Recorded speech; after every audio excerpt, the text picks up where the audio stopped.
So now let's start with question number 9 here. Question है आपका differential equation का, x is a real number, let y be y of x be a solution of the differential equation. ये है अपना differential equation जहाँ पे हमें given है y of 2 is nothing but 7. So that's what we are given. Okay, we have to solve this. अच्छा देखिए बात क्या है, डिफरेंशियल इक्वेशन है, ठीक है, हमें y of x की मैक्सिमम वैल्यू चाहिए. That means that simply imply we need y of x. That means the function. तो फंक्शन चाहिए, तो इसका मतलब हमें डिफरेंशियल इक्वेशन सॉल्व करना. वैसे भी डिफरेंशियल इक्वेशन का क्वेश्चन है तो आप मान के चलिए पहला स्टेप तो उसको सॉल्व करना ही होगा. तो सबसे पहले हम देखते हैं फॉर्म कौन सा है. So is it a homogeneous form? जो सबसे आसान है देखना, आंसर इज नो. रीजन भी, रीजन इज सिंपल. ये वाला term in itself is not a second degree homogeneous like expression, तो बात ही खत्म होती है. Is it like variable separable form? Answer is again no. ठीक है, अच्छा यहाँ पे एक तो गड़बड़ है. Let me just quickly correct it. वो ये है -2xy और ये हो जाएगा equal to. Okay, so this has to be equal to -2x into x square -5 whole square. ठीक है, तो खैर ये आ गया. अब बात ये थी कि क्या ये वेरिएबल सेपरेबल का फॉर्म है, तो फिर हम आंसर इज नो. आप ट्राई करेंगे वेरिएबल सेपरेट करने का, ये x और y टोटली सेपरेट नहीं हो पाएंगे corresponding to their dy and dx terms. तो ठीक है, तो अभी नहीं है. तो बचा हम लोग पास दो केस, क्या लीनियर डिफरेंशियल इक्वेशन या एग्जैक्ट डिफरेंशियल फॉर्म. तो सबसे पहले ऑफ कोर्स हम ट्राई करेंगे लीनियर एलडी के लिए. तो एलडी के लिए देखिए जो स्टैंडर्ड फॉर्म है एलडी का वो क्या है, वो है आपका dy by D X plus some function of x times y is equal to another function of x. तो इस स्टैंडर्ड फॉर्म को दिमाग में रखते हुए अब हमें कर देखना ये है कि हम dy बाई डी एक्स का कोफिशिएंट पहले +1 बनाते हैं. तो divide by x square -5 both the sides, तो ये आ जाएगा dy by D X and we got it as a proper standard form of LDE. Minus अंदर ले लिया हमने, यहाँ प्लस लगा लिया. Into y is equal to this is -2x upon rather into x square -5. ये है आपका. So now that's your LDE जहाँ पे p ऑफ x ये है. तो हमें पता है इसके बाद हमें इंटीग्रेटिंग फैक्टर चाहिए होता है. सो अब आप कहोगे okay therefore integrating factor is nothing but e raise to the power integral of p of x dx. What is it? तो ये हो जाएगा e raise to the power integral of -2x upon x square -5 with respect to x. ठीक है, हमें दिख रहा है x स्क्वायर -5 का डेरिवेटिव है ऊपर.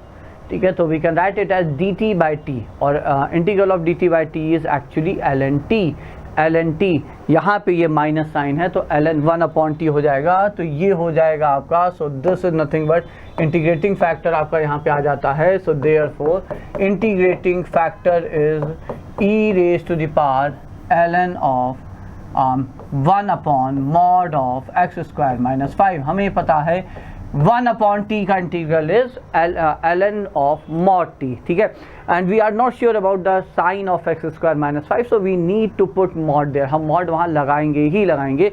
ये आ गया. And again we know from the property of logarithm और exponential that a raise to the power log x to the base is nothing but x.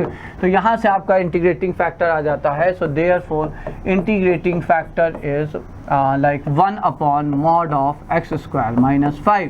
ठीक है, then when you have to solve this like LDE with the help of integrating factor, what do? We multiply both the side of the LDE by integrating factor and then integrate. जब आप integrate करते हैं देखिए left hand side fix है what we get. So therefore after multiplying by integrating factor and integrating both the side, तो आपको मिलेगा क्या, लेफ्ट साइड मिलेगा y into integrating factor जो हो जाएगा 1 upon mod of x square -5 is equal to.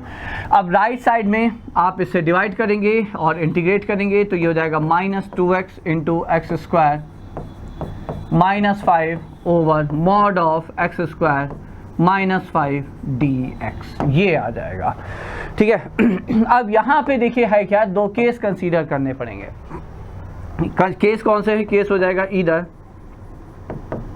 Mod of x square -5 is x square -5 और हमें पता है कब, जब x स्क्वायर आपका 5 से बड़ा है, या mod of this is minus times x square -5 and when this happens when x square is less than 5. I'm not going to solve this inequality till I think I need it. जब तक आवश्यकता नहीं होगी तब तक हम इसे solve नहीं करेंगे. ठीक है, अब देखिए जब हम x की पहले वाले केस को कंसीडर करेंगे तो ये कैंसिल हो जाएगा. तो ये इंटीग्रल आ जाएगा आपका this is minus 2x, isn't that 1 हो जाएगा. So this is going to be like minus 2x square by 2 है ना. तो ये 2 और 2 कैंसिल हो जाएगा प्लस c. ओके, या आपका इंटीग्रल आएगा यहाँ पे माइनस जब रखेंगे तो प्लस हो जाएगा. This is x square plus c. ठीक है, ये कब है? सेकेंड केस है जब एक्स स्क्वायर 5 से छोटा है, और ये कब है बच्चों? जब एक्स स्क्वायर 5 से बड़ा है. ठीक है. और अच्छा एक चीज देखिए, यहाँ भी मॉड है. अब जब आप इसे मल्टीप्लाई करेंगे ना, it will get balance. I think reason देखिए, एक्स स्क्वायर 5 से बड़ा है तो प्लस साइन के साथ ओपन होगा. तो अल्टीमेटली आपका जब y यहाँ पे आ रहा है, ठीक है, तो y हो जाएगा आपका, जस्ट अ मिनट, राइट, तो y हो जाएगा minus X square into mod of X square minus 5. ठीक है, and then this is plus C times something, right.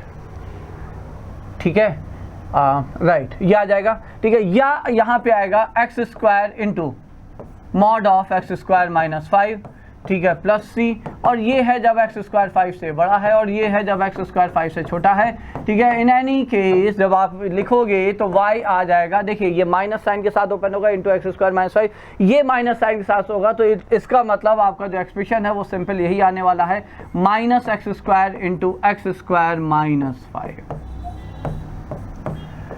Plus C, and that's it. तो ये आ गया आपका यहाँ पे इसका इंटीग्रल, या इसका जो आपका जो है solution.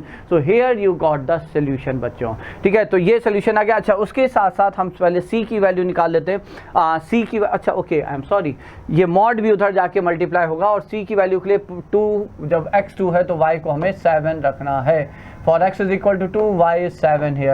Okay, so this is nothing but mod of x square minus 5 here, and this is mod of x square minus 5 here. Okay, so when x is equal to 2, y is equal to 7, तो जब हम यहाँ पे 2 रखेंगे तो ये minus 4 हो जाएगा.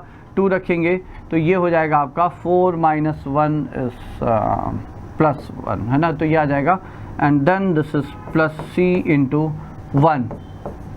Okay, तो c हो गया आपका 3 times mod of X square minus 5. Okay,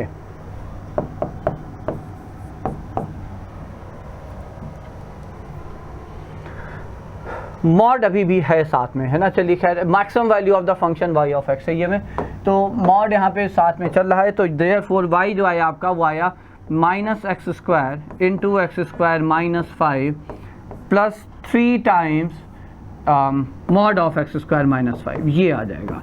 ठीक है, तो क्योंकि यहाँ पे अभी इट मैटर्स कि एक्स स्क्वायर 5 से बड़ा है या छोटा है, हमें इस एक्सप्रेशन की मैक्सिमम वैल्यू चाहिए बच्चों. What we need is the maximum value of this expression. ठीक है, तो अब देख लेते हैं. Just a minute, I think ये भी जस्ट अ बच्चों, I would have multiplied here. तो ये हो जाएगा एक्स स्क्वायर माइनस 5, और ये हो जाएगा minus times X square minus 5. Let me just check out here. ठीक है, तो वैल्यू रखते हैं ज़रा. ये हो जाएगा एक्स स्क्वायर माइनस 5 जब एक्स स्क्वायर 5 से बड़ा है. ठीक है, तो यहाँ पे चूंकि y की जो x की वैल्यू थी that is of course 4 which is less than 5, तो हम वैल्यू जो रखेंगे हम इस वाले में रखेंगे. ठीक है, minus times X square minus 5 वाले में, राइट. इसमें वैल्यू रखते हैं. So now let me check the value here is. Okay, यहीं से आंसर आ जाएगा.